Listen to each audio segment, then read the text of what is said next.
How to add Gmail to Outlook.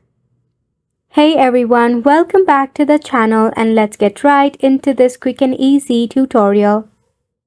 To add your Gmail to your Outlook, it is pretty simple. You can open up a browser and search for outlook.com or just launch your Outlook application in your mobile device.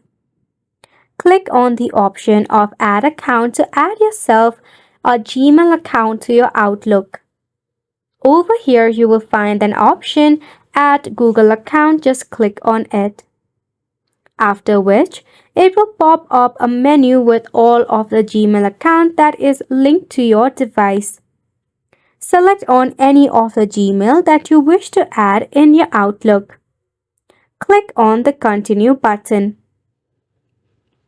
Then read out the terms and condition and select on Allow. After the authentication is complete, you will get to add your Gmail to your Outlook. In here, you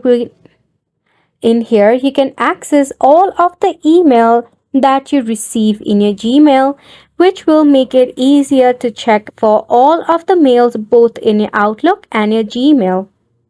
This sums up the tutorial as well. Thank you so much for tuning in. We'll see you very soon.